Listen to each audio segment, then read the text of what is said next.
Hello friend, स्वागत है आपका हमारे यूट्यूब चैनल पे। आज हम बताने वाले हैं आपको कम्युनिकेशन स्किल। ये थोड़ा फास्ट वीडियो रहेगा। अगर आपका एग्ज़ाम है या उससे पहले आप देख रहे हैं तो बहुत ही हेल्पफुल रहेगा आपके लिए।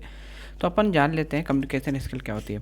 हाँ, कम्युनिकेशन स्किल होती है transfer the information from one person to another person. दूसरे शब्दों में बोल सकते हो आप communication interchange by opinion through speech और रिटन साइन। मतलब आप कम्युनिकेशन स्किल का मतलब आपने ये समझा कि अगर हम किसी दूसरे व्यक्ति को अपनी बात बता रहे हैं या कोई मैसेज सेंड कर रहे हैं तो उसे हम कम्युनिकेशन करते हैं। कम्युनिकेशन ही टू वे कम्युनिकेशन कहलाता है। जैसे हम देख सकते हैं यहाँ फिर आता है कम्युनिकेशन स्किल प्रोसेस।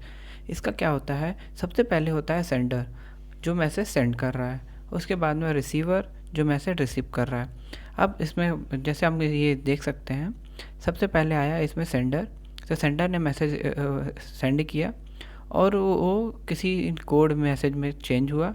जैसे आप कोई मैसेज व्हाट्सअप मैसेज करते हैं तो आप नॉर्मल टाइप करके सेंड करते हैं, पर वो आप टाइप करके यहाँ सेंड करते हैं तो वहाँ पे कंप्यूटर व्हाट्सअप उसको अपने हिसाब से इनकोड करता है। फिर वो मैसेज दूसरे जब वो सेंडर के पास रिसीवर के पास जाता है तो वो डिकोड होता है। उसके बाद में रिसीवर उसको देखता है। उसके बाद में वो कोई अपना रिस्पॉन्स में कोई मैसेज फीडबैक देता है। कम्युनिकेशन प्रोसेस हमेशा बिना फीडबैक के कम्युनिकेशन प्रोसेस कंप्लीट नहीं होती है।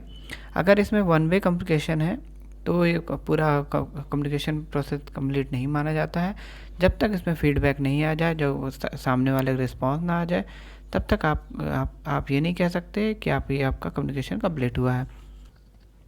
देख सकते हैं कुछ डेफिनेशन वगैरह दिया हुआ है। मैंने ये वही बताया, transfer the information for one person to another person. अगर आप पढ़ रहे हो तो ये आप देख लीजिएगा।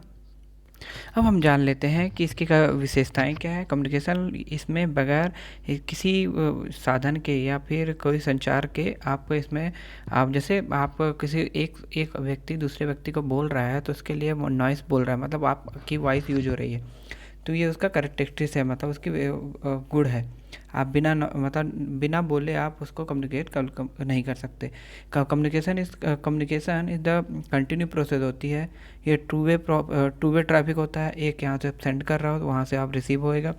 और यूनिवर्सल है, सोशल प्रोसेस है, ट्रांसिटिव प्रोसेस है, मीडियम प्रोसेस है और मल्टीपर्पज़ प्रोसेस है।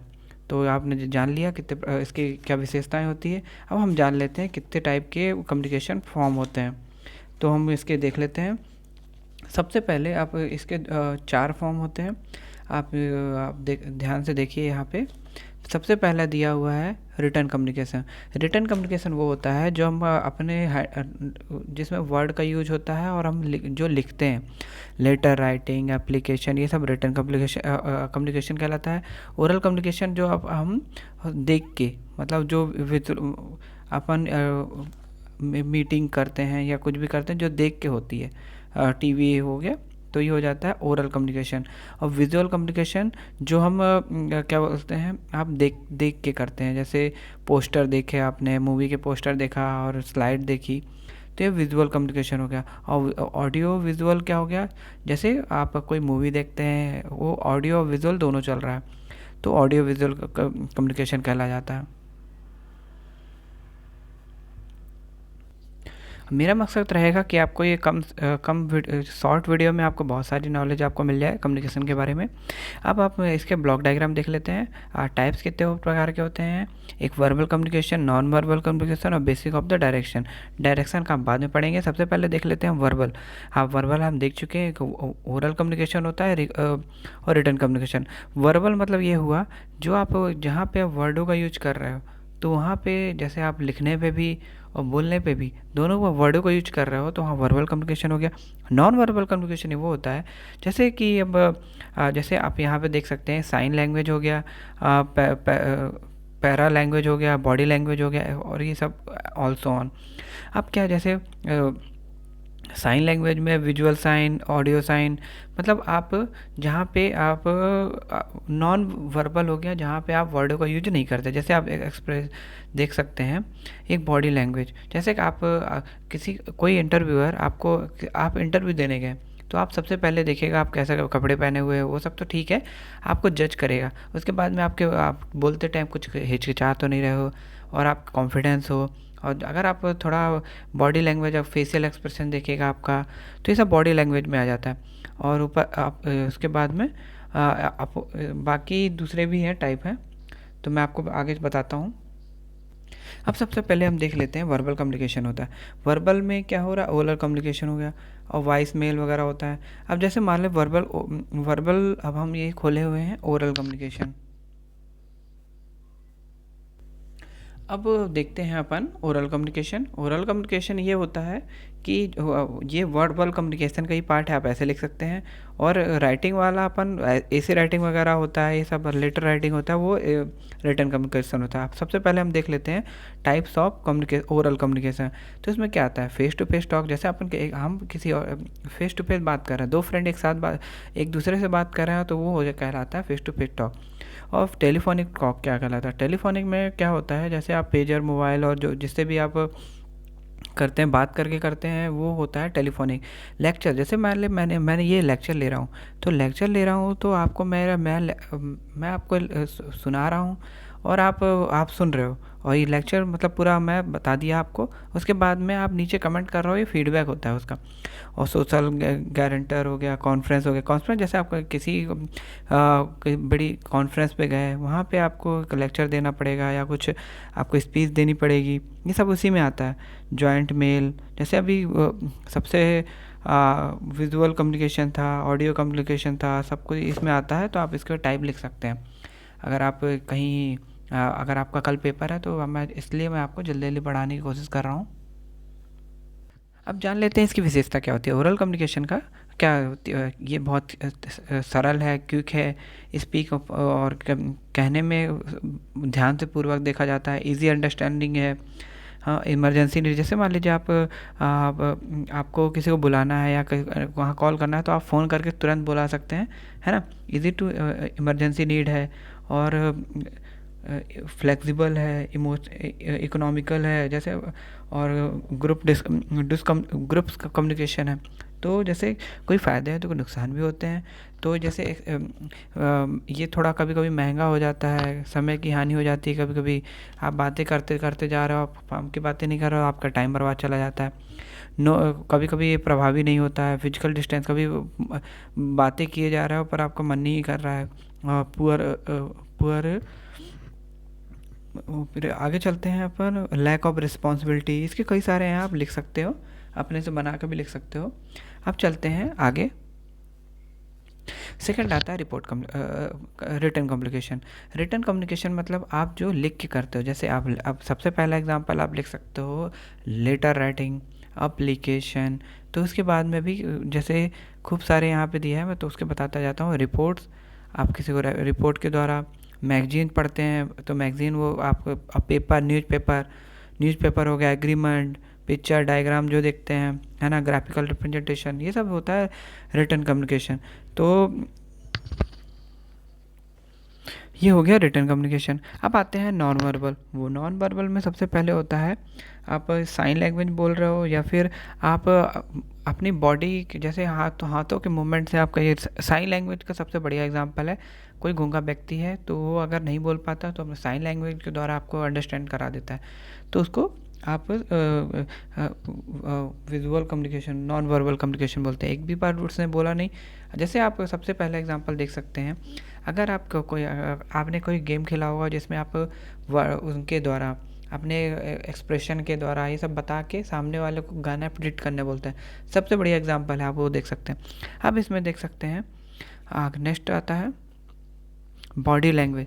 अब सबसे आपने बॉडी लैंग्वेज सबसे मस्ट होता है। जैसे मान लीजिए मैंने एग्जांपल दिया था, आप इंटरव्यू देने गए, तो आप इंटरव्यू सबसे पहले एक टेक्निकल रहेगा, एक एमआर रहेगा। वो आपको बॉडी लैंग्वेज देखेगा, कॉन्फिडेंस है, ये है, और काम को अच्छी तरह से कर लेगा कि नहीं करेगा, ये सब मतलब वो आपके बॉडी लैंग्वेज से आपको जज कर लेगा। मतलब बॉडी लैंग्वेज मतलब आपकी मतलब आपका पहनाव कैसा है, और आपने कैसा मूवमेंट है। अगर आप कुछ लोगों को पैरों के हिलाने की आदत होती है, मतलब ये चीज़ें आप देख के ही किसी को जज कर सकते हो। तो आप ये होता है बॉडी लैंग्वेज। ये जैसे बड़े बड़े लीडर हैं तो जैसे उनमें आपसे हाथ मिला रहे हैं, कई लोग गले मिल रहे हैं, कई लोग नॉर्मल टॉक कर रहे हैं। तो ये क्या हो जाता है कि आप उनके बॉडी लैंग्वेज से जान सकते हैं कि उनका नेचर कैसा है। जैसे मान लीजिए आप किसी नॉर्मल दो व्यक्ति आपका हाथ मिला रहे हैं या बड़े लीडर, तो आप उसमें बता सकते हैं कि नॉर्मल टॉक है। जैसे नरेंद्र मोदी का एग्जांपल ले लीजिए, ये जाके कई उनके बहुत अच्छे मित्र रहते हैं, तो उनसे जाके गले मिलते हैं। इनका मतलब ये हुआ कि वो दो राष्ट्रों के बीच में बहुत अच्छा संबंध है। तो इससे भी सब समझ सकते हैं। फिर आता है downward communication, upward communication. Downward communication क्या होता है? जैसे आप बड़ी बड़ी कंपनियां रहती हैं, जैसे टाटा ग्रुप हो गया और जो भी अदानी ग्रुप हो गया, तो इसके जब मैनेजिंग डायरेक्टर है उनको डायरेक्ट तो आप नहीं वो फ़ोन करके बोल सकते हैं कि सर ये प्रॉब्लम है, ये है। तो आप अपना कोई भी आप मतलब वो कैसे होगा? वो अगर चेयरमैन आपका बड़े जो अधिकारी रहते हैं वो आपको लेवल लेवल में आपको कम्युनिकेशन पहुंचाना तो कैसे करेगा? सब वो डाउनवर्ड कहलाएगा। जैसे अगर कोई पॉलिसी बनी है या कोई इंस्ट्रक्शन दिया हुआ है या कुछ चेयरमैन कुछ बताना चाहता है, तो वो सबसे पहले सीईओ या कोई भी जैसे बड़ा अधिकारी रहेगा वो अपने मैनेजर को बोलेगा, फिर वाइस चेयरमैन को, फिर मैनेजर डायरेक्टर को, फिर ऐसे ऐसे ऐसे करते करते जो लेवर का सुपीरियर रहेगा वहाँ तक पहुँचेगी और वो लेवर को बताएगा। तो ये कहलाता है डाउनवर्ड कम्युनिकेशन। ऐसे ही होता है अपवर्ड, इसका अपोजिट हो जाता है अपवर्ड कम्युनिकेशन। जैसे मान लीजिए कोई लेबर आपको कुछ किसी आप ध्यान दे सकते हैं। जैसे मान लीजिए आपका कोई प्रोडक्ट की क्वालिटी सही नहीं है, अगर क्या कुछ डिफेक्टिव माल है और वो आपको कुछ इमरजेंसी चीज़ें हैं जो आपको सीधे आपको मैनेजर ऊपरी लेवल को बताना पड़ना है, बहुत ज़रूरी है। तो आप उसमें क्या कर सकते हैं? सबसे पहले आप जाके सीधे अपने सीनियर को बताएंगे वो, या अपने मैनेजर को बताएंगे, वो जाके ऊपर बताएगा। मतलब वो यही इसका जो अपवर्ड का उल्टा है मतलब डाउनवर्ड का उल्टा है अपवर्ड, मतलब नीचे से ऊपर। ये दो चीज़ें ध्यान ली आप लिख सकते हो। फिर होता है हॉरिजॉन्टल। हॉरिजॉन्टल कम्युनिकेशन में क्या होता है? हॉरिजॉन्टल कम्युनिकेशन से आप ये समझ सकते हैं, जैसे आप एक सेम पोस्ट में बैठे हैं, मैनेजर टू मैनेजर टॉक हो रही है, तो एक सेम पोजीशन पे है, सब कुछ है, तो एक दूसरे से टॉक कर रहे हैं या कुछ अगर जैसे आप एग्जांपल दे सकते हैं, एसबीआई का मैनेजर एक मैनेजर दूसरे मैनेजर से बात कर रहा है, तो एक तरह से एक दूसरे का ये हॉरिजॉन्टल हो गया। मतलब दोनों की पोस्ट सेम है और या जैसे एक लेबर दूसरे लेबर से बात कर रहा है, एक सीईओ दूसरे सीईओ से बात कर रहा है, तो ये हॉरिजॉन्टल कम्युनिकेशन हो गया न, मतलब अपने ही साथ वालों से बात करता है, तो ये हॉरिजॉन्टल कम्युनिकेशन हो जाता है। इसमें फिर आता है मैनेजिंग अपन देख सकते हैं डायगोनल या cross communication, cross wire communication. जैसे कि क्या बोलते हैं, आप देख सकते हैं फाइनेंशियल मैनेजर है, यहाँ फाइनेंशियल मैनेजर है, मार्केटिंग मैनेजर है, प्रोडक्ट मैनेजर, मतलब आप उसके फील्ड के आप जैसे मान लीजिए आपका सेल्समैन कितनी सेल हो रही वो किसको बताएगा? वो डायरेक्ट अपने फाइनेंशियल मैनेजर को बताएगा। जैसे क्वालिटी कंट्रोलर है, तो अच्छी क्वालिटी वाले हैं, तो ये सब आपको कितने कीमत में बेचना है सब कुछ है, तो वो आप मार्केटिंग वालों को भेजेंगे, मार्केटिंग वालों को बताएंगे, जिससे कि आप उसको ईजिली रहे। जैसे आप जैसे सुपीरियर है, तो वो अगर मैं कुछ प्रॉब्लम हो रही है, कुछ है ऐसे कोई यहाँ पे उनको मतलब सैलरी से या कुछ भी होता है, जैसे आप इससे एग्जांपल समझ सकते हैं एचआर से जो रिक्रूटमेंट करता है, मतलब आपकी सैलरी बनाता है, तो वो आप उनसे भी डायरेक्ट आप कांटेक्ट कर सकते हैं। मतलब आपका जिससे एक दूसरे से आपका फील्ड का नहीं है पर आपका उसके बारे में आप उससे कनेक्टेड हैं, एक चीज़ दूसरे से चीज़ से कनेक्ट है, जिससे कि फ़ायदा हो सकता है, वो आपका कहला सकता है।